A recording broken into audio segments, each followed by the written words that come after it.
Régime. Quand on a mangé, on peut en manger 10. C'est parti. Alors, on va commencer le shiur si vous voulez bien. Il y a, donc ce soir, le programme est le suivant. Il y a donc la fin du Yesod HaChamishi et le début du Yesod HaShishi. Alors, je vous rappelle que Yesod HaChamishi, c'est-à-dire le cinquième des fondements qu'on appelle les Ikare Haemuna, c'était, vous l'avez devant vous dans la page 1, je rappelle parce qu'on a déjà vu, la lettre Aleph. Chez Yitbarach ou Araoui le Ovdo, c'est lui qui convient de servir, le Gadlo, le grandir, le Hodi Agdulato, faire connaître sa grandeur, Vela Asot Mitzvotav, et d'accomplir ses mitzvot. Donc il y a ici quatre éléments. Ovdo, le servir, le Gadlo, le grandir, le Hodi Agdulato, faire connaître sa grandeur, Vela Asot Mitzvotav, et d'accomplir ses mitzvot. Alors on va un petit peu expliquer cette phrase dans quelques instants. Et ça, il ne faut pas le faire à quelqu'un qui est moins que lui, c'est-à-dire Minamalachim, Akochavim. Il ne faut pas utiliser les étoiles et les anges pour leur servir. Là, il s'agit de l'interdiction de Avodah Zara. Avodah Zara, même si je crois que Dieu, c'est lui qui dirige tout, mais je m'adresse à des malachim, à des étoiles, à des astres, c'est interdit. D'accord? Et donc après, comme on l'a expliqué déjà la dernière fois, il y a dans ce Yesod HaChamishi deux facettes qui sont en fait liées. Je dois servir à Kadosh Baruch Hu et rien que lui, et pas les idoles. Ça, c'était le Yesod HaChamishi. Et le Yesod HaShishi. Alors, juste sur vous avez fait un petit point sur les dernières. Vous disiez les nouvelles formes d'idolâtrie aujourd'hui parce que c'était moins. Et les signes d'aujourd'hui, parce qu'on n'avait pas eu le temps de l'aborder complètement. Alors, on va y revenir dans quelques instants. Et le Yesod HaShishi, parce qu'on n'a pas fini le Yesod HaChamishi, mais déjà je lis le Yesod HaShishi ensemble. Donc, Bet Anevura, donc c'est la prophétie, croire en l'existence des prophètes, ou chez Yeda Adam, l'homme sache, chez Zemin Ha'adam, Imatse Baem Ba'alet Va'im, Midot Me'ulot Me'od, ou Shlemut Gdola, Benafshotehem Nechonot, Achehem Mekablot Surat HaSechel. Donc, il y a une espèce d'hommes qui sont des Ba'alet Va'im, qui ont donc une nature et des traits de caractère très de grande qualité. Une grande shlemut, des gens qui ont qui ont vraiment une grande shlemut, c'est-à-dire ils sont entiers, tout ce qu'ils font, ils le font parfaitement. Bref, des gens de haut niveau, très haut niveau, la high level. Et eux, ils ont une âme prête à recevoir ce qu'on appelle la tsura du sechel. C'est quoi la tsura du sechel? On va l'expliquer.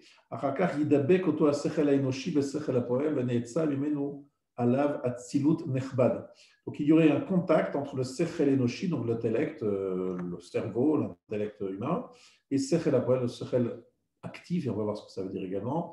Et donc il va capter des choses élevées. En fait, être prophète, ça exige des qualités humaines et des qualités intellectuelles de haut niveau et la capacité de communiquer. Et ça, évidemment, ça demandera de longues explications. Et comme le dit d'ailleurs lui-même le Rambam, ça demanderait de longues explications pour expliquer vraiment cet événement. Donc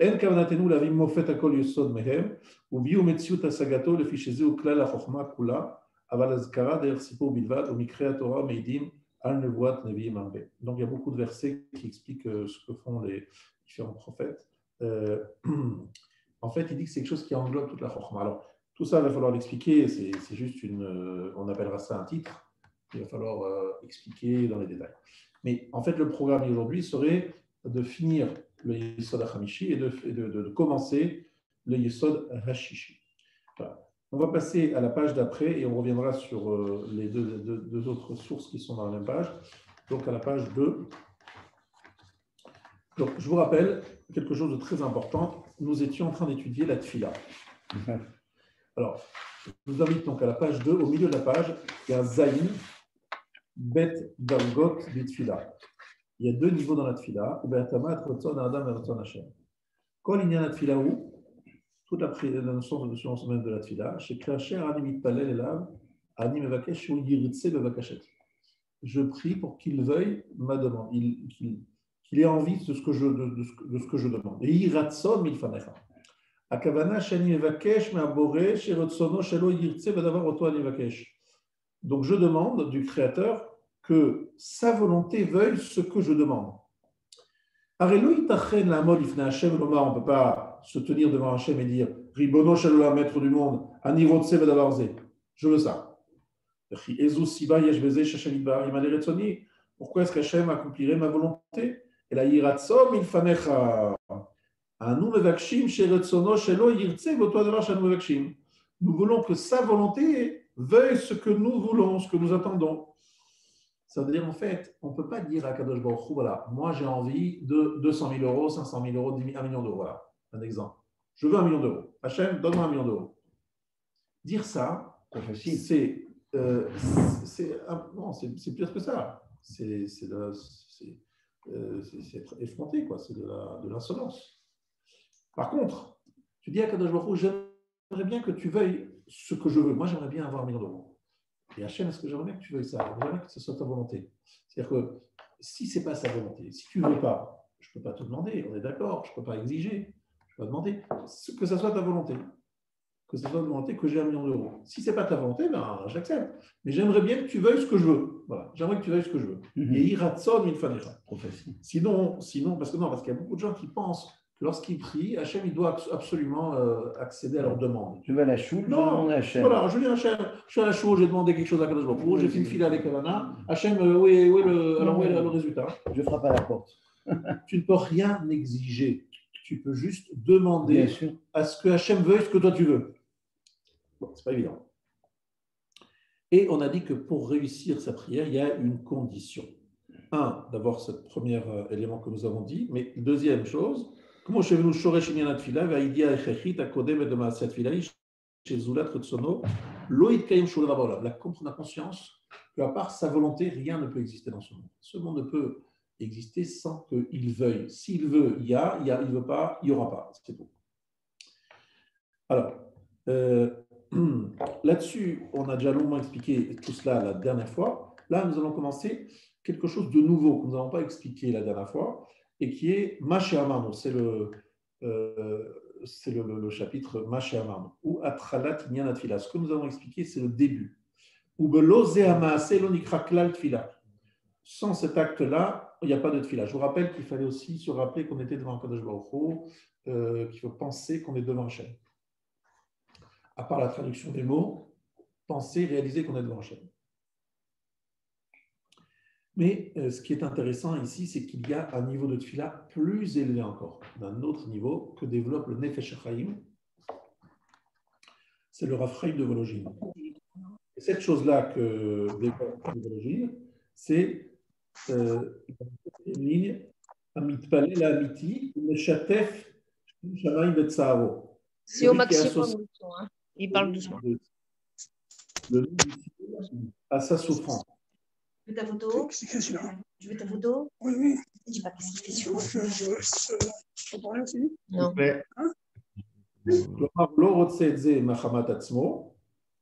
Il ne veut pas.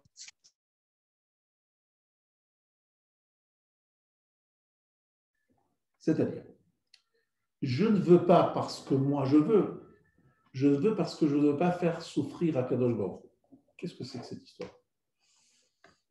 Associer le nom d'Hachem à sa souffrance. De quoi on parle? Alors, ici, très important, ce qui suit. Donc, le chapitre qui commence de Kaf Amou Chazal.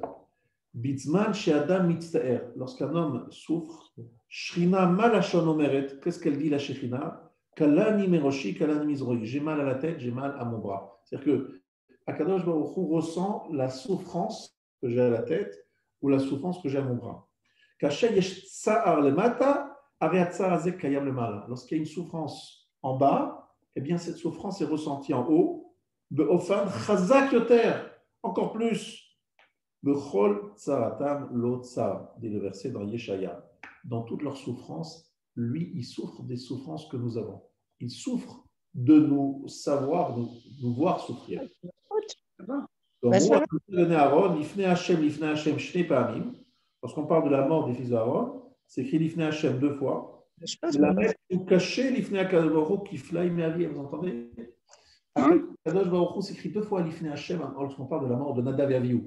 Pourquoi s'écrit 2 fois Lifnei Hashem? Pour nous dire que Hashem souffrait 2 fois plus que Aaron. Il souffre, mais c'est Hashem qui les a tués, c'est Hashem qui les a supprimés. Hashem, il l'a fait parce qu'il fallait le faire pour les calculs qu'il a. Il avait, entre guillemets, pas le choix, entre guillemets. Il a décidé, il devait le faire pour les raisons qu'il savait faire. On ne va pas revenir sur la raison de la mort des Nadav. Il méritait la mort et Hashem l'a appliqué. Mais n'empêche qu'il souffrait, c'est comme un papa qui frappe son fils. Même s'il le frappe pour des bonnes raisons, il a la peine de voir son fils crier, pleurer, souffrir. Ouais. N'est-ce pas? À Kadosh Baruch Hu, et des fois même les parents peuvent souffrir plus encore que leurs enfants. De voir leurs enfants souffrir, ça peut leur faire peur, en plus souffrir que. Donc, ici, Amit Palel à Amiti, le vrai prieur, qu'est-ce qu'il demande? C'est la dernière ligne. Mevakesh me Kadosh Baruch Hu shelo yetzar etzlo. Qu'il n'y ait pas de souffrance chez lui. Shelo yetzar be'avaya, shemetziut taitati yeshlema. Je demande qu'il y ait de la joie chez Akadosh Baruch Hu, qu'Hachem soit content. Et pour qu'Hachem soit content, il faut qu'ici tout le monde soit content. Donc je demande à Akadosh Baruch Hu, non pas pour moi-même. Alors une personne qui souffre, elle demande à Akadosh Baruch Hu, s'il te plaît Akadosh Baruch Hu, je ne veux pas que tu souffres.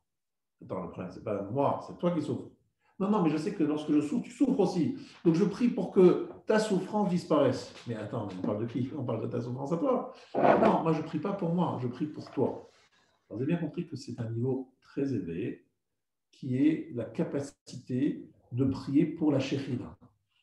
Qui est à ce niveau-là? Pas grand monde, d'accord? Et c'est pour ça que je ne vais pas en parler longuement parce que je n'aime pas en faire des choses où on n'est pas à ce niveau-là, mais il faut savoir, il faut connaître ce niveau de Tfila dont on parle de Nefesh HaChaim. Prier pour la Shekhinah retrouve sa place. Il faut savoir que lorsqu'on demandait au Chavetz Chaim ou lorsqu'on le voyait prier, les parties de la prière de la Shemona Esrei où on parle de la résurrection, de la retour à Yerushalayim, enfin toutes les brachot qui parlent de la fin des temps, de la reconstruction, etc., ben c'est là où il mettait le paquet, lui. C'est-à-dire qu'en fait, il ressentait dans sa prière encore plus le besoin de prier pour que la Shekhinah, que la présence divine, que la royauté divine retrouve sa place, etc. Il priait pour Hachem. Alors que nous, on prie pour nos problèmes à nous. On a besoin de ci, on a besoin de ça. Hachem, donne-nous ci, donne-nous ça. Donc, ça, c'est une grande différence. Le plus haut niveau de Tfila, c'est que demander à Kadosh Baruch Hu de nous enlever nos souffrances pour que lui ne souffre pas. Donc, c'est une prière pour lui, pour Hachem. Ça, c'était un point que je voulais préciser, que je n'ai pas eu le temps de dire la dernière fois. C'est quand même très étonnant. Vous l'avez dit, c'est très étonnant. Hachem, finalement, envoie les épreuves suite à nos fautes qui nous génèrent de la souffrance et qui, quelque part, nous voir souffrir ou nous voir, est-ce que c'est nous voir en décalage par rapport à ce qu'on devrait faire qui le fait souffrir ou c'est nous faire souffrir ou les deux? Alors, parce que dans ce cas-là, du père de son fils. Le père de son fils, c'est exactement ça. Le père qui châtie son fils, il se dit, si je ne le châtie pas, si je ne le réprimande pas, si je ne le prive pas de ceci, cela, il ne va pas comprendre avec la leçon. Et donc, pour son bien, je n'ai pas le choix. Je suis obligé de le corriger. Mais ça me fait mal de le voir souffrir, ça me fait mal de le priver. Oui, mais il y a aussi la souffrance de le voir d'être dans l'erreur. Exactement. Aussi. Une grande souffrance de le voir dans l'erreur, et une grande souffrance de ne pas être capable de trouver une solution pour l'enlever l'erreur, c'est-à-dire le protéger de cette erreur, sans le faire souffrir. C'est ça aussi qui est pénible. Ouais. D'un autre côté, on ne peut pas le laisser, parce que si tu le laisses faire, tu es complètement… c'est la cruauté. Si tu le laisses faire des bêtises, eh bien, tu es responsable et surtout, tu es cruel. Mais donc, tu n'as pas le choix, il faut que tu réagisses. Mais en même temps, le réagir, ça va le faire souffrir. Le faire souffrir, tu n'as pas envie. Donc, dans tous les cas, ce n'est pas bien. Mais entre les deux, il n'y a pas le choix, il faut absolument réagir. Donc, la prière, pour que le… En fait, notre principale prière, vous savez, que la Shemona Esrei, vous verrez qu'il y a beaucoup de… Maintenant que je vous ai donné ce chiot, en relisant la Shemona Esrei, vous verrez plusieurs fois des évocations sur la fin des temps, le retour des exilés, le retour du système judiciaire de l'époque, la construction de Jérusalem, le retour de David Ameller, ramène-nous à Yerushalayim pour faire la Avoda, enfin, c'est sans fin. Il y a plein de tefilot de voir. Et malheureusement, là où les gens vont plus s'investir, c'est Refaenu s'il y a un problème de santé, et Barech Alenu ou Bachenu pour la Parnassa. D'accord, c'est naturel. Mais ça ne s'arrête pas là. Mais en vérité, c'est pas ça le cas de la prière. Le cas de la prière, c'est prier pour la rédemption, pour la fin des temps, c'est dire à Kadosh Baruch Hu, je souffre de voir la Shekhinah ne pas être au C'est un top. tout. C'est pour toi que je prie. Alors évidemment, c'est un niveau élevé qui n'est pas le niveau de chacun, mais il faut savoir qu'il existe, en tout cas. Okay. Maintenant, Rabotai, dans la page 3, je voulais expliquer les fameux mots que nous avons lus au début du Shiur. Vous savez, au début du Shiur, nous avons cité dans le Yikar HaChamishi, Raoul le Ovdo, le Gadlo, le Hodi Agdulato, le Lasot Mitzvotav. Alors justement, ces 4 points sont expliqués ici de façon succincte. Donc, première chose que nous devons faire, c'est quoi? Servir Hachem. La manu al arba dvarim anikreim avoda. Voilà, si vous descendez un petit peu, et vous allez voir, la manu al arba dvarim anikreim avoda. Il y a 4 choses qui sont appelées avoda. Hatefila. Hatefila, donc la page 3. Hatefila, donc Aleph. Chez Alea Neemar Lachon Avoda Bistam. Lorsqu'on parle d'avoda sans préciser, c'est la tefila. Et ça inclut aussi le korbanot. Hein. Donc ça, c'est la première chose que nous devons. Mais il y a une chose dont on n'a pas parlé, c'est la shevoua. Alors, prêter serment, c'est le bet midarke avoda, veyesh ba hidur vekidush shemo bekar sheim elamedet shashem ibar nivda miyeter dorim shelo. Alors nous, on n'a pas trop l'habitude de jurer. On dit des fois cette phrase, je jure, mais bon, il faut l'éviter. Vraiment, il faut éviter. C'est sûr, certain. Prêter serment, c'est quoi en fait? C'est dire de la même façon, chai par la vie d'eux. Par la vie d'eux. Alors, en fait, tout shvoua, normalement, est une évocation pour un juif de Akadosh Baruch en disant je jure de dire la vérité. Mais tu jures sur qui? C'est quoi jurer sur quelque chose? C'est bizarre, hein, on jure sur quelque chose. De la même façon que Dieu est émet, d'accord, que Dieu est vérité, la vérité c'est absolu, c'est Hachem, eh bien, je jure. Et donc, lorsque je parjure, je suis un mechalel Shem Shamaim, je profane le nom d'Hachem. Pourquoi? Parce que j'utilise le nom d'Hachem pour dire ce que je dis est vrai. Comme Hachem dit il est vrai, moi ce que je dis est vrai. Attention, parce que là, si tu dis faux, c'est très grave. C'est facile de jurer. Oui, et c'est facile de le dire, mais n'empêche, il faut comprendre les implications. C'est même facile de se tromper, de croire qu'on dit la vérité. Des fois, même sans mauvaise intention, voilà. on peut mentir en pensant vraiment dire le émet. Tu as beaucoup de gens qui jurent, mais ils ne savent même pas dans quel sens qu'ils jurent, la portée de leurs paroles. Voilà.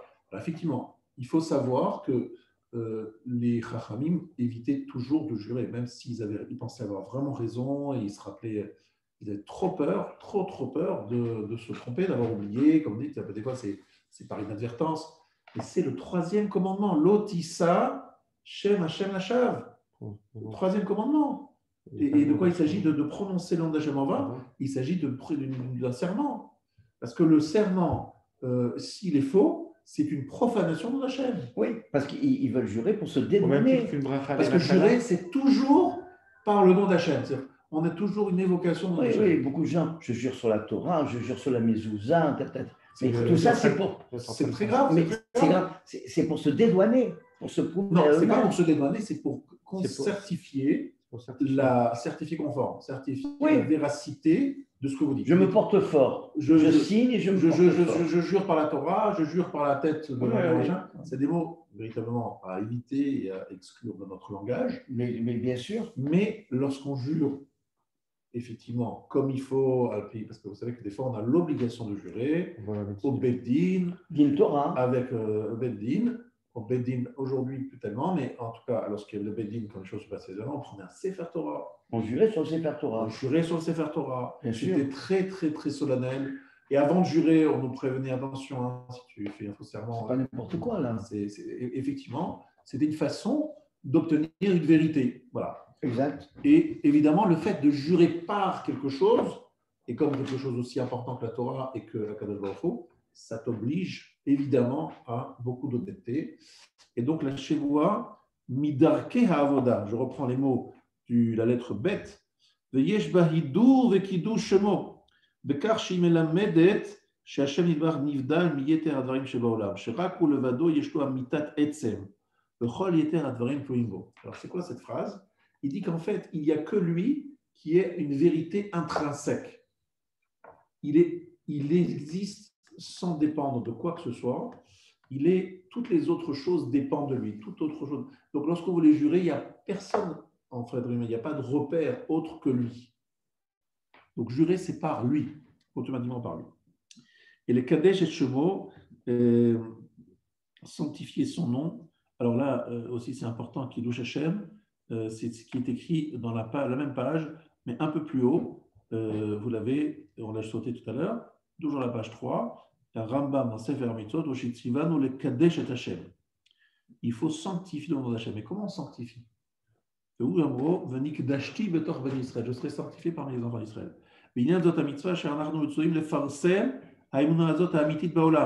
Nous avons l'ordre de faire connaître, de publier cette émouna, cette foi véritable dans le monde. Chez l'on qu'on n'ait pas peur. D'être abîmé ou gêné ou attaqué. Même s'il y a quelqu'un qui est plus fort que nous, qui nous qui nous oblige à être koffer, c'est-à-dire être renégat, à faire un acte d'hérésie, on n'écoutera pas. On est prêt à donner notre vie, et même pas lui faire croire, pas les marans. C'est Hanouka. Comment? Ça veut dire qu'en fait, nous sommes. Voilà, nous avons résisté aux Grecs qui voulaient nous empêcher d'appliquer les mitzvot, et nous avons été capables de résister et de perdre au risque de leur vie. Au risque de leur vie, parce qu'ils étaient évidemment exécutés dès qu'ils voyaient qu'ils faisaient la Brit Mila, Shabbat, Chodesh. Donc, ils ont pris des risques énormes, et effectivement, ils le payaient de leur vie. C'est ce qu'on appelle Doro Shechman, une période où les non-juifs veulent nous faire quitter la Torah. Alors, c'est ce que les Chod de Kiddush Hashem. Tout ça, ça rentre dans la avoda, parce qu'on sert à Kadosh Baruch Hu comment? En étant prêt à donner sa vie. Même sa vie, c'est-à-dire même à mourir pour lui. Donc c'est aussi ce que dit ici le Kadesh et Shemo, c'est donner sa vie. Et ne pas avoir peur d'affirmer haut et fort ses convictions, même si autour, bon, c'est pas trop... On peut déranger. Oui, ça peut déranger, ça peut gêner. Les gens peuvent dire, oh là là, c'est quoi ce monsieur, ce croyant, voilà. Il ne faut pas avoir peur. Il faut dire, voilà, c'est ma croyance, j'y crois.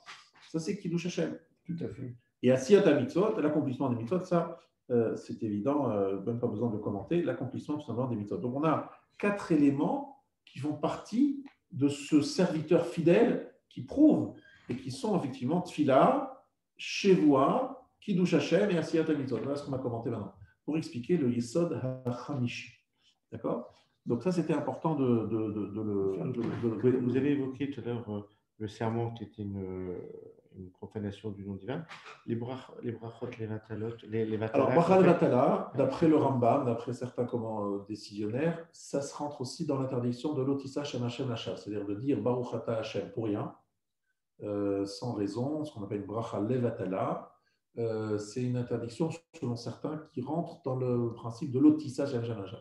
Ce n'est pas l'avis de tous. Est-ce que c'est comme à Shavua? Est-ce que c'est un chilou d'Hachem ou c'est juste une erreur? Alors, c'est une profanation parce que dire le nom d'Hachem en vain, pour rien, c'est une profanation. C'est au même titre que le serment ou Non, pas du tout, parce que le serment, d'après tout le monde, c'est extrêmement grave de le La bracha, c'est certainement plus léger, mais certains disent que ça rentre quand même dans l'interdiction, mais ce n'est pas les mêmes conséquences.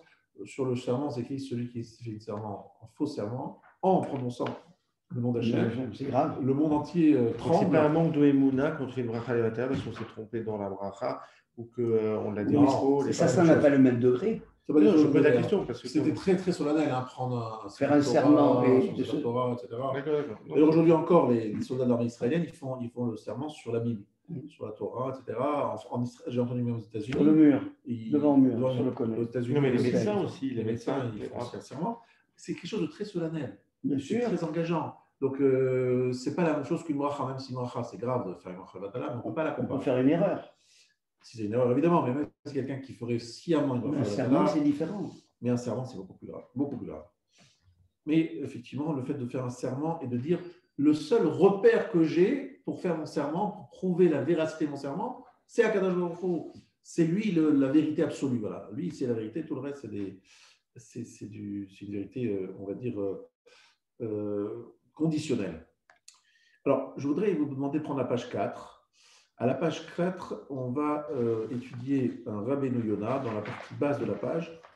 Rabbeinu Yonah mevaer atkama yesh l'adam le'avrot ou lefarse ma chashuv na'ala beinav. Voilà, en caractère gras, c'est les mots de Rabbeinu Yonah. V'neimar netzarev laketz v'kol hazav yishlofim ha'alalo. Un verset dans Michelet qui dit un homme selon Mehalelo. C'est quoi Mehalelo? Halel, louange, Péouche. Ma'alot ha'adam klima sheyalel. Alors c'est très important. La qualité de l'homme s'évalue en fonction de celui qu'il loue. Quelqu'un qui fait et qui est la Meshaber, les tzadikim, les Talmidei Chachamim, la Torah, les gens qui accomplissent les mitzvot, celui qui parle de ça d'une façon positive en essayant de l'or, ça c'est un homme bien. Et même si lui-même il n'est pas encore tout à fait à ce niveau-là, mais au moins ça montre une qualité d'homme. Ish le fima alalo. Un homme, c'est selon celui qu'il va louer et apprécier. Et donc quelqu'un qui va mettre en avant un footballeur ou un monsieur de showbiz, un talentueux comédien, même s'il va avoir des talents, mais on va dire que ça montre un certain... Ish le fima alalo. Qui c'est celui qui est pour toi, qui tu loues, que tu apprécies, que tu admires, que tu considères. Voilà. C'est très important ça. S'il loue, il apprécie les bonnes actions, les sages, les tzadikim, teda ou bachanta ki ishtovu, tu sauras que c'est un homme bien. Veshoresh atzedek nimtzabo, la justice est chez lui. Ki lo imatzet ivorak leshaber et atov atovim tamid b'chol varav. Tout le temps, il est là pour apprécier les bons, les gens bien, dans toutes ses paroles. Le ganot est averot, et au contraire, le ganot est averot, c'est-à-dire de mépriser, d'éloigner et de dire du mal des averot, pas des gens, des averot. Faites très attention à ça, on ne parle pas de mal d'un juif, même quelqu'un qui accomplit des averot. On parle des averot, c'est-à-dire on parle des problèmes, pas des personnes. Voilà, pas des personnes. C'est l'action de cet homme qui est terrible. Après, il y a effectivement des hommes qui sont exclus. On n'en parle pas, on n'en connaît plus aujourd'hui. C'est ce que vous avez expliqué. Il n'y a plus de vrai réchec aujourd'hui. Et par contre, on doit écarter, éloigner et rejeter les mauvaises personnes. Les mauvaises actions. Les mauvaises actions. Oui, mais quelqu'un en essayant de faire de mauvaises actions. Rappelez-vous l'histoire de Rabbi Meir et de sa femme. Oui. Rabbi Meir qui voulait maudire son voisin qui était pas monsieur très bien. Et sa femme dit maintenant arrête, il ne veut pas la destruction des fauteurs, elle veut la disparition des fautes. Il a fait une prière et son voisin a fait tchouva.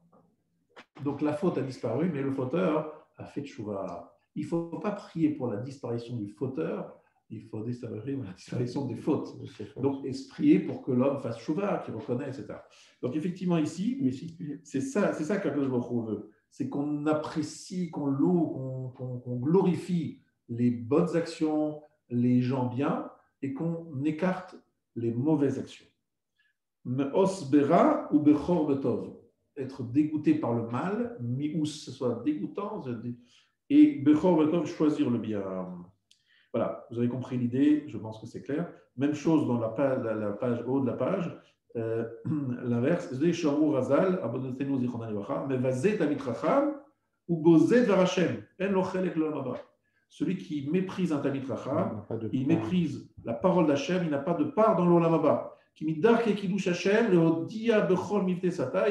Comment est-ce qu'on sanctifie le nom d'Hachem? Si on exprime par chaque expression de nos lèvres, à tous les allusions faites par nos yeux, toutes nos poils et daim, qui a sol la nefesh adam au-dessus des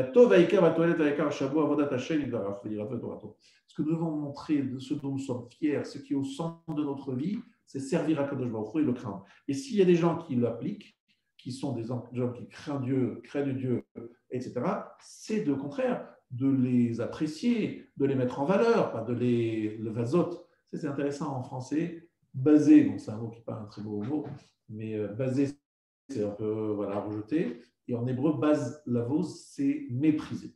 Donc, mépriser un Talmid Chacham, évidemment, ce n'est pas, c'est très très grave, parce que, encore une fois, je répète ce grand principe que nous voyons ici, et c'est pour ça que là-dessus que je m'arrête sur cette définition du cinquième yesod, Hachem veut qu'on choisisse notre camp et que nos paroles et nos expressions soient toujours dirigées vers là où Hachem veut nous diriger, c'est-à-dire que nous fassions de notre parole un kéli, c'est-à-dire un outil pour à chaque instant reconnaître, louer, apprécier les tzadikim, les chachamim, les ma'asem tovim, les mitzvot, et au contraire, écarter, éloigner le reste.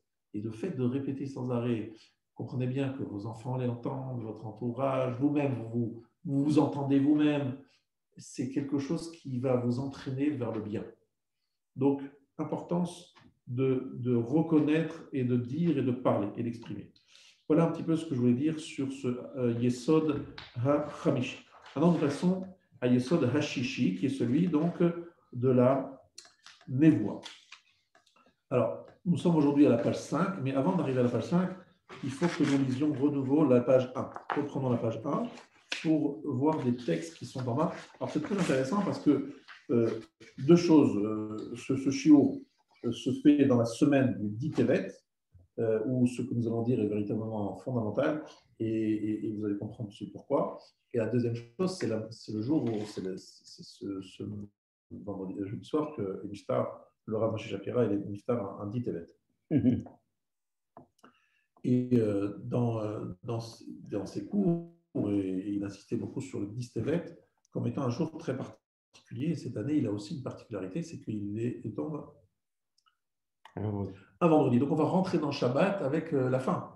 Et normalement, ce n'est pas du tout conseillé. C'est le seul jeune qui tombe encore vendredi. Et il aurait même dû jeûner pendant Shabbat s'il était tombé Shabbat. Mais bon, ça n'arrive jamais. Mais c'est un moment très important. Et bizarrement, on pourrait se dire que ce n'est pas tellement important ce que ça rappelle, puisqu'il s'agit de rappeler le début de la fin du siège de le début du siège. Donc, ce n'est pas du tout la destruction.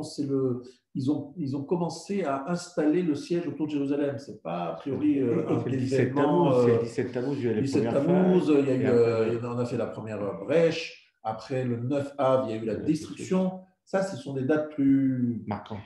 Ouais. Quel est le degré de ce jeûne? Alors, ce jeûne, justement, il est particulièrement important parce qu'on dit que même s'il tombait Shabbat, il aurait fallu jeûner. Alors, ce jeûne n'est pas là que parce qu'il y a le siège de Jérusalem. Il y a encore 3 autres raisons qui sont peut-être moins connues. Une des raisons, c'est la naissance de l'autre. La naissance de l'acrobate, ça tombe le 25 décembre en plus cette année. La naissance de Jean-Claude. JC. C'est la première fois que le Rav Sichoud avait saigné du ventre. Voilà, exactement, c'était un moment très particulier. Ah bon? Et donc le 25 décembre, c'était le 9 Tevet. Et il y a aussi, le 9 Tevet, il y a eu la mort d'Ezra, le scribe Ezra qui est en même temps Malachi. Vous avez expliqué c'est entre le 8 et le 10, c'était la période 8 voilà. et le 10. Et le 8, c'était, je vous rappelle, c'est le jour où les 70, donc les 72 sages ont écrit la Torah. ont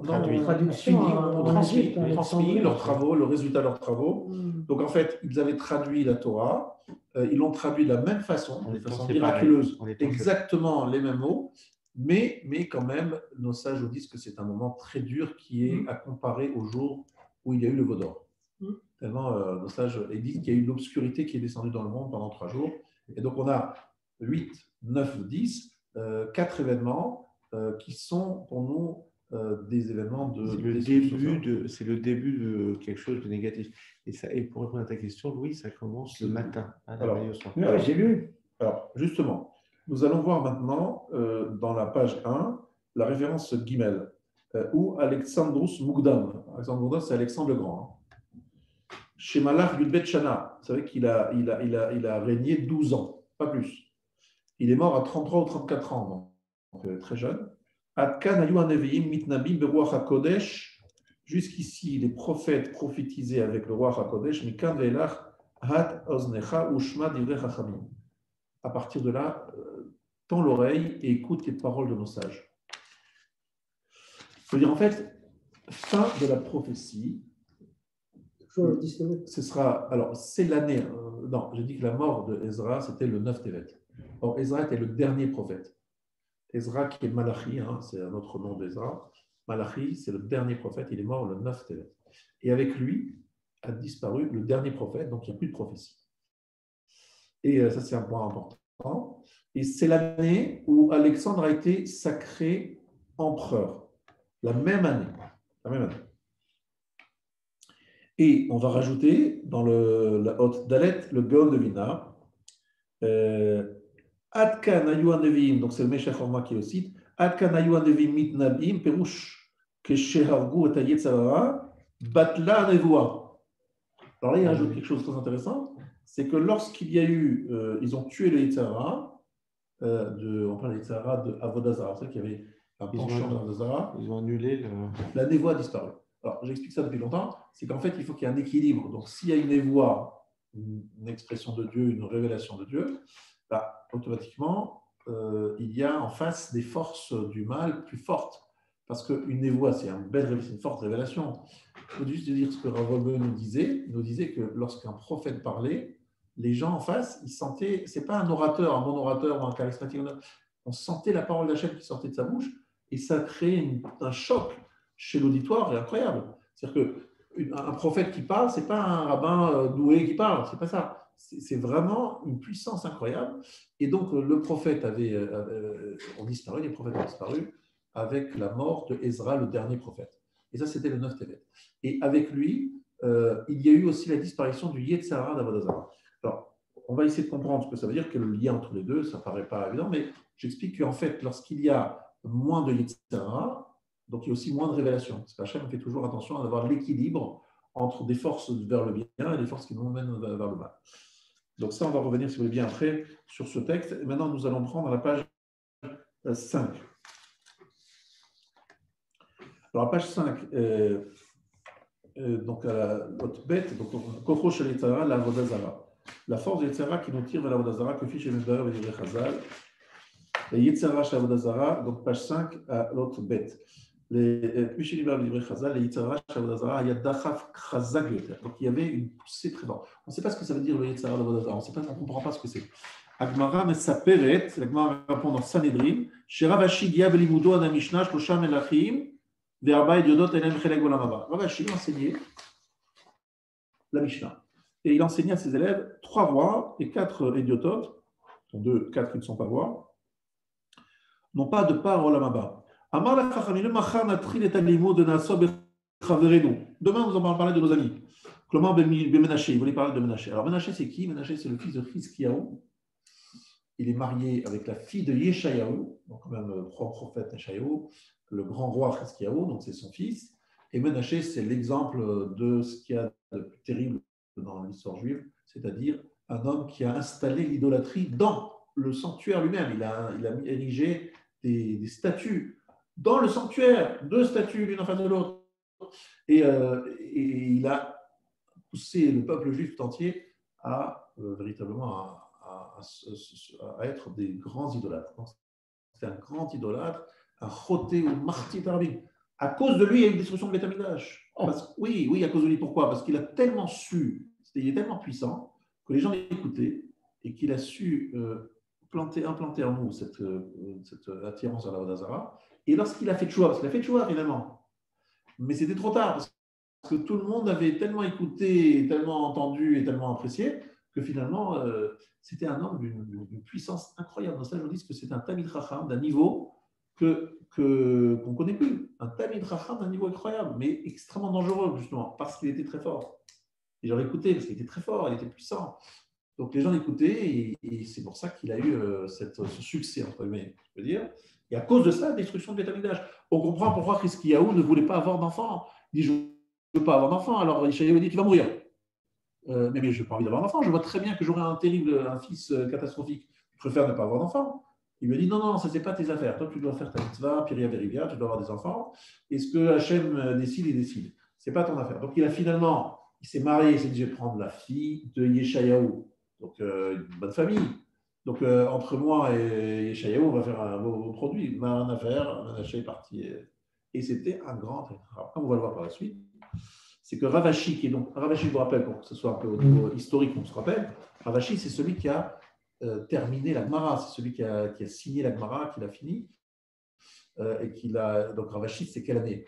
On est dans les années 500 de l'ère chrétienne. Donc, et là, on parle de Menaché. Et on est bien d'accord, Menaché, c'est un roi de l'époque du premier temple. Donc, c'est bien avant. Et donc, Ravashi enseigne à ses élèves, on va parler de nos amis, genre nos potes, on dit, comme on dit en français, on va parler demain de Menaché. Et dans la nuit, Miglalo Menaché Bachalomo, donc Menaché s'est révélé à lui dans son rêve, Amalo, comment tu m'appelles ton ami? Il lui a prouvé que sa connaissance en Torah était bien plus grande que la sienne. Menaché, le roi idolâtre, connaissait plus de Torah que Ravashi. Ravashi, c'est une grosse pointure. Hein, c'est le date du jour. Voilà, c'est extraordinaire. Alors, le Machar Amal Charvin Asok Rabotenu, donc il a changé de terme, il devient élogieux, il ne dit plus nos amis, il a dit Rabotenu, nos maîtres. En parlant de Menaché, c'est nos maîtres, c'est des gens qui sont très forts. Puisque vous étiez si chachamim, pourquoi vous avez fait Avodazara? Dites-moi, c'est pas logique, vous êtes un chachamim. Pourquoi vous faites Avodazara? Amarle Iavatatam, si tu avais été là avec nous, Abenakitna Beshipul Eglima, tu aurais levé les pans de ton manteau pour courir plus vite, faire la Avodazara. Vous ne pouvez pas comprendre ce que c'était que cette attirance, qu'elle a disparu. Donc ne nous jugez pas. C'est comme ça que je dis toujours aux gens. C'est facile. On lit la Torah, on lit la Mishnah. Donc on donne des avis, on dit moi je pense ceci, j'ai lu ceci. Mais tu ne comprends rien parce que ces épreuves à lui ne sont pas les tiennes. Le monde a changé et en particulier depuis le jour où ce Yetzara Vodazara a disparu. C'est sûr. Donc, on ne peut pas les juger. Non. Il faut être petit, il faut se faire petit et se dire non, je ne comprends pas, je ne sais pas de quoi on parle parce que je n'ai pas cette épreuve-là. Comme d'ailleurs, aujourd'hui encore, je dis, lorsque les gens ils disent, ils jugent les uns les autres, mais est-ce que tu connais dans la situation dans laquelle il est? Est-ce que tu sais quelle épreuve il a? Pourquoi est-ce que tu le juges? Pourquoi tu parles? Tu ne sais pas ce qu'il vit. Mais là, en plus, on parle de centaines d'années avant. Donc, il y a de quoi vraiment ne pas comprendre. En fait, rien n'a changé. Et il faut apprendre, là, il faut toujours apprendre aujourd'hui. Rien n'a changé. Il faut faire attention à ce qu'on dit. Et rien n'a changé dans la parole, dans le comportement. Les gens ont toujours une facilité à juger et à critiquer sans essayer de comprendre de qui on parle et de quoi on parle. Voilà. Alors, le Corée nous est livré à Nevi'im, on continue le texte, en lisant les paroles des prophètes, Al-Rov Amir Sholot Shayum Israël Bechet Avodazara. Combien de fois les Juifs sont pris sur la faute d'Avodazara? Je ne sais pas vous, comment vous imaginez? Il y a Eliaou sur le mont Carmel. Il fait descendre le feu du ciel. Et en face de lui, il y a les prophètes de Baal. Mais vous voyez ça? Vous dites, ça, c'est Dieu qui a raison. Le feu, le machin. Eliaou Navi, il fait des miracles. Tu as son élève Isha. Enfin, c'est sûr que non, on ne comprend pas comment on peut faire Avodazara lorsqu'on a des gens comme ça à côté. Il te prouve par A plus B que Hachem existe. C'est même pas. C'est visible, c'est filmé, c'est une feu qui descend du ciel. Je ne sais pas comment. Donc, on ne peut pas comprendre les épreuves de ces gens-là, parce qu'ils avaient des très belles révélations, comme Eliaou et tout ce qu'il a fait, mais en face, ils avaient un Yetzirah comme le Vaudor. Violent. Et le Vaudor, comment on peut parler de Vaudor? Ils ont reçu Guivoiement divin en Sinaï. 40 jours. On ne peut pas dire que c'était un héritage, une éducation. Ils étaient bruts de décoffrage. Non, pas du tout. Ils étaient beaucoup mieux que nous. Souvent, le Rav m'a dit, il m'a dit, est-ce que tu as déjà eu un prophète qui t'a parlé? Ben non, parce qu'il n'y a plus de prophète. Il m'a dit, si tu n'as plus de prophète parler, c'est que tu as un niveau trop bas pour avoir le mérite de l'avoir. C'est en fait, avoir un prophète qui nous parle, ça prouve un certain niveau. C'est ça qu'il faut comprendre. Ouais. Donc, comment tu peux parler de gens qui avaient Eliaou Hanavi à côté d'eux, qui étaient contemporains d'Eliaou Hanavi, et commencer à dire, oh bon, je ne comprends pas, comment c'est possible? Mais qui tu es pour juger? Qui tu es? Où tu es? Qu'est-ce que tu fais? Oui. Aujourd'hui, je dirais que le niveau a beaucoup baissé en termes il n'y a plus de prophètes. Mais en même temps, bon, les épreuves, le Yetzirah aussi est un peu moins fort. Mais c'était au premier ou au second temps? On parle du premier temps. Voilà, oui, parce qu'il y avait des Kohen Gadol qui avaient un très haut niveau et qui aussi étaient très attirés, qui ont sombré dans la... Ezra était là au début du second temps, mais il est mort vers le début du second temps. Le successeur d'Ezra, pour que tu te donnes, c'est Shimon HaTzadik. Shimon HaTzadik, c'est le successeur d'Ezra. Il faisait partie de la Knesset Agdola, de cette grande assemblée de 120 sages. Encore rappelez-vous que c'est une grande assemblée qui n'a pas son pareil dans l'histoire. Ni avant, ni après, c'est fini. c'est eux qui ont quand même instauré notre prière, notre fila. Le Sidour, c'est eux. C'est vraiment une période incroyable, extraordinaire. Ceux qui ont vécu et ont vu les Hachek Segoulas, ils ont vu quelque chose d'énorme, incroyable. Et ces gens-là ont été capables, alors ils ont jeûné 3 jours et 3 nuits pour obtenir ça, de se débarrasser, de chasser le Yetzirah Lavodavar. Voilà. Maintenant, il dit quelque chose d'extraordinaire, Laura. D'extraordinaire que peu de gens savent. Gimel. Maout koach hayetzer dachaf le kiuvetan. J'explique. Nakdim venit bonen be maout koach hayetzer. C'est quoi l'essence même de la force du Yetzirah? Maou ikar inyano shel hayetzer. Quel est le principal sujet du Yetzirah? Ketzad umefatet et adam. Comment est-ce qu'il le séduit? Alors je résume, j'explique avant de lire. Le Rav va dire que le Yetzirah utilise une des forces les plus profondes et les plus puissantes qui est en nous. Et vous savez ce que c'est là, une des choses les plus puissantes? L'imagination. Non, ce n'est pas l'imagination. La volonté, le désir. Non. Non, c'est l'instinct de survie. Est-ce qu'il y a plus fort? Est-ce qu'un homme est capable de faire plus d'efforts que pour survivre? Lorsqu'il est en danger de mort, il est capable de faire des choses inimaginables. Je pensais que c'était le désir. En fin de compte. Et l'homme a envie de vivre, et non seulement il a envie de vivre, il a envie de vivre et de vivre après lui. Il a envie de laisser une trace. Une des raisons pour laquelle on va tellement avoir des enfants, c'est parce qu'on veut laisser derrière nous un peu nous-mêmes. On veut dire, voilà, je vais partir, mais je laisse un peu de moi-même. C'est ce besoin d'exister, de vivre et de continuer à vivre après notre mort et de se perpétuer, c'est ce qu'il y a de plus fort chez nous. La peur fait en sorte un héros. Quelqu'un qui veut survivre va devenir un héros. Ce n'est pas la peur, c'est la force incroyable qu'Hachem vous a mis pour pouvoir résister. Il peut être détruit, la peur, dont il va devenir un héros par n'importe quel moyen. Il est capable de faire des choses incroyables, héroïques, surhumaines, sur des forces, de développer des forces surhumaines. On est d'accord. Là, en ce moment, par exemple, ils font le tour du monde en solitaire sur un bateau. Oui.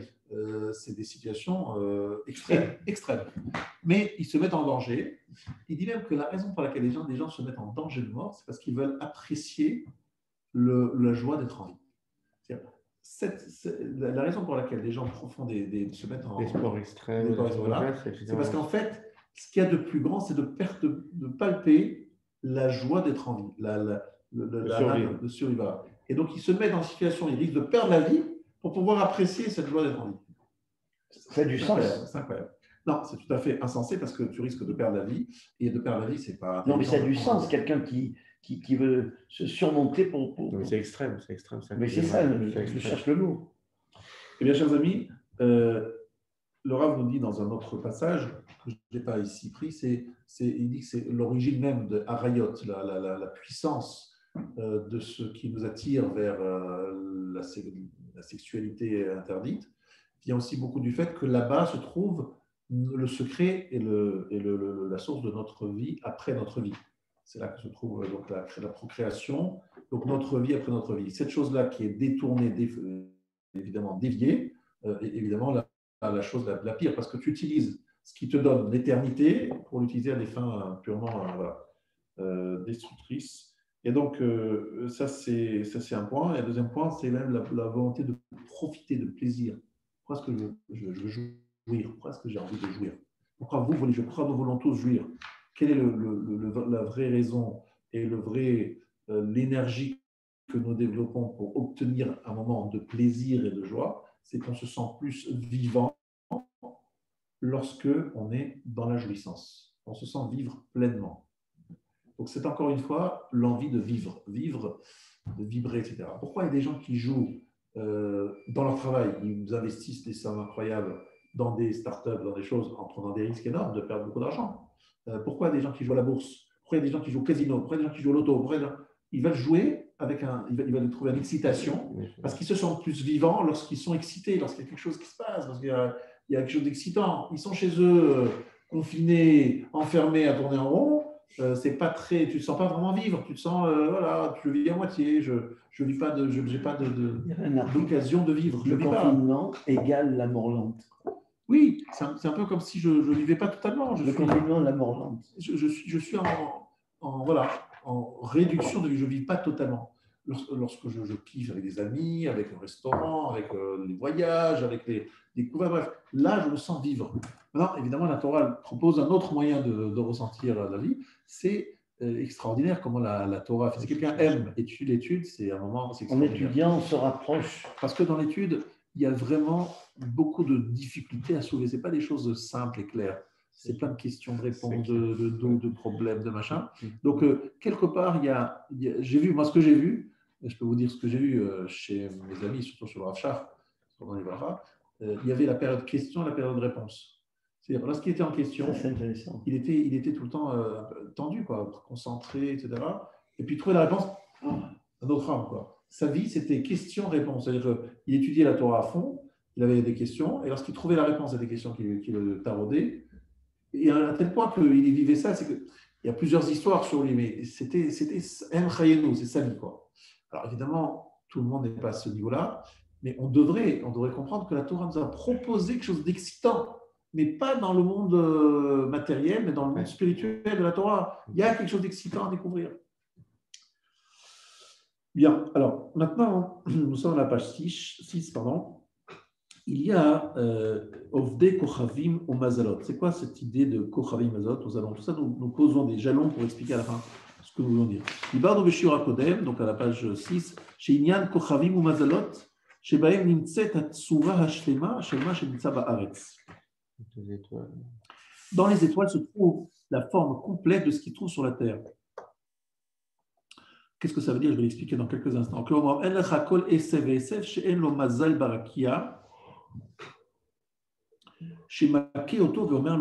n'y a pas de brin d'herbe qui n'est pas un mazal, genre un astre dans le firmament, qui le frappe en lui disant grandis. Pousse. En fait, ça veut dire quoi? Alors là, le Rav il explique autrement que ce que les gens comprennent d'habitude. Il a une explication beaucoup plus originale et différente. C'est qu'il dit qu'en fait, il y a dans le ciel, alors le ciel, vous avez compris, il ne faut pas comprendre le ciel que vous voyez là, dans les astres, dans les Kochavim Mazalot, il y a la Tsura Hashlema.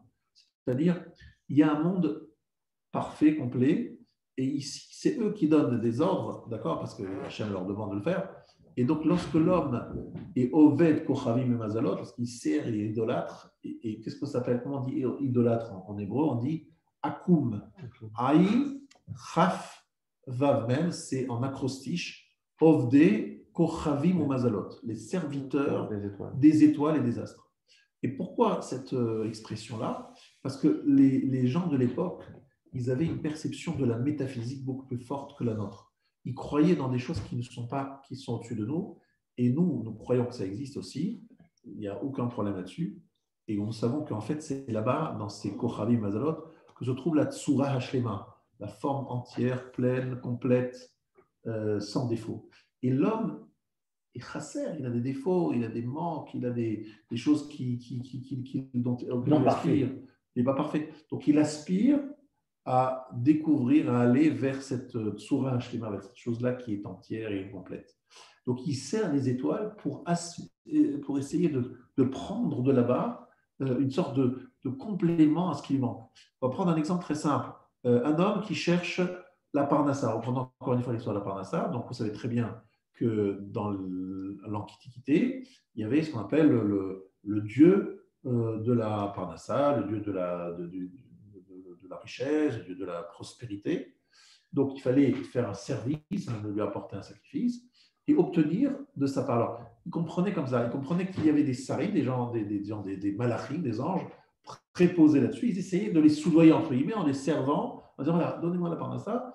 Dieu, on ne lui parle pas, bon, c'est ça. Dieu te le rendra. Non, il dit moi je parle au ministre. Voilà, je ne vais pas déranger le patron. Je ne vais pas déranger le patron, je vous dirai. Et je lui fais un culte idolâtre, parce que c'est un culte idolâtre, parce que c'est des Kochavim, des Mazalot, ce sont des astres, pour obtenir une faveur, pour obtenir un besoin, pour répondre à un besoin. Donc finalement, ce n'est pas vraiment un service, ce n'est pas une servitude, c'est en fait pour obtenir quelque chose, j'ai besoin de le chercher là-haut, quoi. Et chacune des nations a son propre ange gardien et Israël a directement Hachem. Évidemment, tous les peuples sont assujettis à des princes, à des anges, et Akadosh Baruch Hu est celui qui. Enfin, nous, on a quand même Michael qui est un peu notre. Je ne vais pas dire ça pour ça, mais Michael, c'est le star d'Israël. on appelle le Sar d'Israël, mais c'est Akadosh Baruch Hu, effectivement, qui en dit. Ce que je veux dire, c'est qu'il y a effectivement dans la littérature talmudique et rabbinique cette idée qu'il y a au-dessus de nous, c'est une façon de parler, évidemment, des forces spirituelles qui sont préposées à nous apporter un certain nombre de choses. Et l'erreur serait de s'adresser à eux, et c'est ce qu'on n'a pas le droit de faire, mais que eux, les non-juifs, le faisaient. Et à l'époque, c'était très à la mode, tout le monde faisait ça. Aujourd'hui, faites ça, les gens me prennent pour un taré. Il n'y a pas de. Complètement décalé. Voilà, complètement décalé. C'est l'ange Gabriel, c'est vrai. Ouais. C'est sûr, certain. C'est ma bonne étoile. On parle souvent de cette phrase. Ma bonne étoile. C'est le mazal. Oh mon Dieu, ma bonne étoile. Voilà. Et lorsque, par exemple, on parlait de l'horoscope, c'est de voir à quelle heure, quand est-ce que tu es né, dans la période de l'année, et dire, voilà, en fonction de la période, vous avez un tel ou tel mazal. Encore une fois, ce n'est pas des choses auxquelles. L'horoscope, c'est un peu n'importe quoi aujourd'hui, mais la Gemara parle de ça. Elle parle effectivement de naître à un certain horaire, à un certain jour. C'est pas les kabbalistes, c'est la Gemara qui dit ça de façon très claire, en disant celui qui est né à tel moment. Le Shabbat, celui qui est né le Shabbat, c'est un sadique, celui qui est né à tel et même l'horaire du Shabbat, à quel moment de la journée, quelle date, quelle planète. Tout ça a une influence sur l'enfant. Il ne faut pas se tromper, c'est sûr. Donc, on voit qu'il y a une influence métaphysique sur les tablettes. Mais ce n'est pas du tout moderne. Aujourd'hui, il y a la science et c'est tout. Il n'y a pas de mazal. Et pourtant, les scientifiques en premier, et d'ailleurs les médecins en premier, ils se rendent compte et ils le disent, que des fois, leurs statistiques leur disent cet homme va mourir et cet homme il ne meurt pas. Ils disent d'après les statistiques, cette femme, elle va pas pouvoir accoucher parce que tel ou tel problème. Bref, ils ont des statistiques, des projections, eux, comme tous les scientifiques. Et ils voient qu'il y a des mazals, il y a des gens qui ne devraient pas mourir, qui meurent de pas grand-chose, qui ont l'air de mourir, mais on appelle ça bêtement, entre guillemets, et d'autres qui ont des pathologies extrêmement lourdes et qui s'en sortent de façon complètement inattendue. Donc on a véritablement des choses. Alors, nous on dit, il y a un mazal, il y a une sorte de mazal, une sorte de truc. Il y a des gens qui ont remarqué ça aussi. Il y a des gens qui touchent quelque chose, ça devient de l'or. Ils sont incroyables, ils arrivent à sentir les bonnes affaires. Et il y en a d'autres, dès qu'ils touchent une affaire, c'est clair qu'elle va. Non, vous avez des gens qui ont un mazal, ils ont un mazal. Oui, vous avez des gens. Dans la Gemara, c'est marqué que c'est la conception que Hachem décide. Exactement, bravo. C'est le avant la naissance, Akadosh Baruch Hu reprend la goutte entre guillemets et elle dit est-ce qu'il sera riche, est-ce qu'il sera pauvre. On voit qu'il y a un mazal pour chaque personne. C'est pas la bonne invention. On voit très bien. Il y a des gens qui sont des matzlichim, des gens qui sont dans l'échec. Des gens qui ont les chats noirs.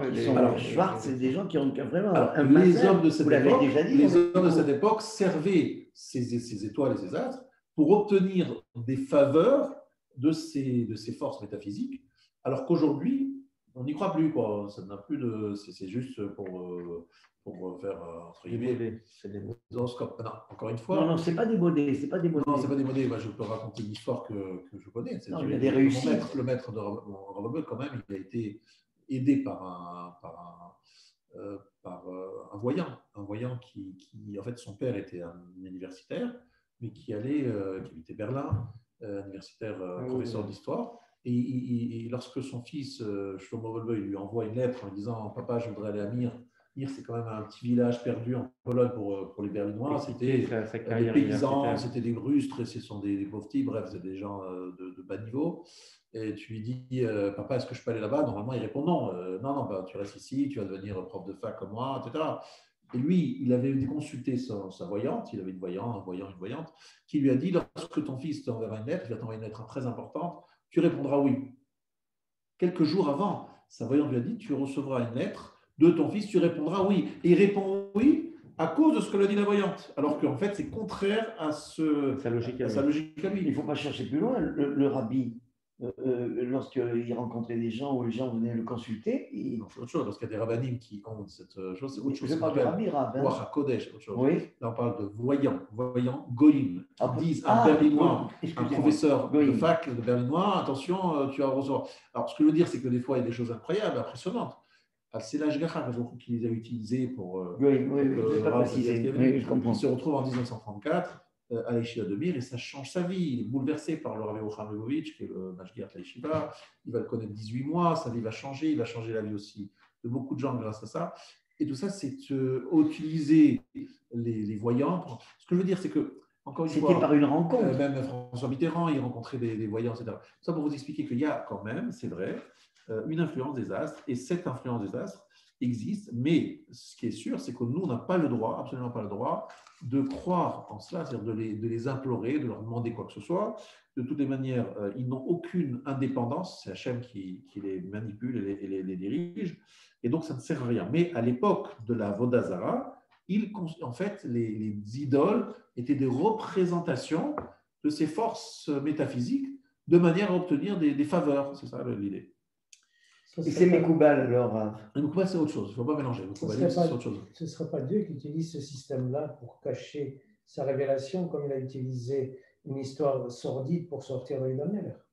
Donc, c'est aussi peut-être Dieu utilise les gens. Alors, il utilise beaucoup ce système parce qu'en fait, Hachem nous met dans un monde de doute, où il y a beaucoup de doutes sur. C'est peut-être pour ça il fait croire que c'est le système de Mazalot, alors que c'est tout bidon. Il y avait des faux prophètes. Des faux prophètes. Akadosh Baruch Hu met en place des faux prophètes. Il donne des forces à des gens pour nous tromper. Ce n'est pas nous tromper, pour nous mettre devant un dilemme et qu'on fasse le bon choix, qu'on soit obligé de faire des choix.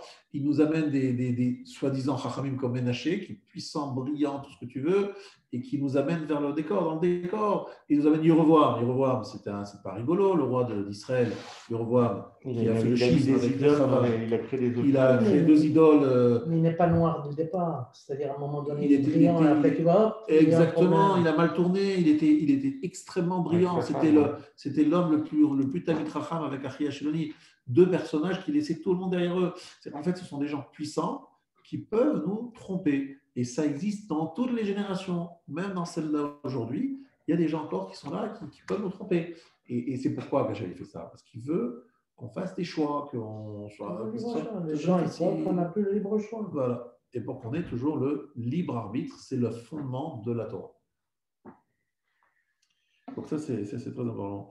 Donc maintenant, le fait d'avoir le Yetzer Hara d'Avodazara est un signe de qualité. Parce qu'en fait, ça veut dire qu'on croit, il y a dans le monde une croyance dans le métaphysique. Lorsqu'il n'y a plus de Yetzer Hara d'Avodazara, c'est qu'il n'y a plus de croyance dans le métaphysique. Vous avez compris? C'est qu'on rentre dans l'esprit grec, la science, les choses qu'on voit, ce qu'on voit, on voit, ce qu'on ne voit pas n'existe pas, etc. Et une sorte de fermeture, de coupure entre ce monde de ailleurs, de métaphysique, et ce monde d'aujourd'hui.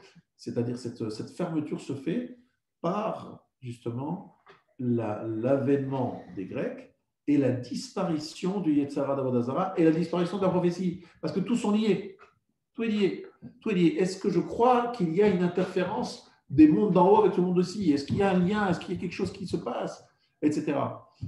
Soit j'y crois, soit j'y crois pas. Et là, le monde entier décide d'adopter la croyance grecque qui propose un système très brillant de sagesse, de chorma, qui prend le pas sur la croyance métaphysique. Si vous voulez comparer ça, vous pouvez comparer ça un petit peu à la période moyenâgeuse où il y avait une dominance très forte des religions.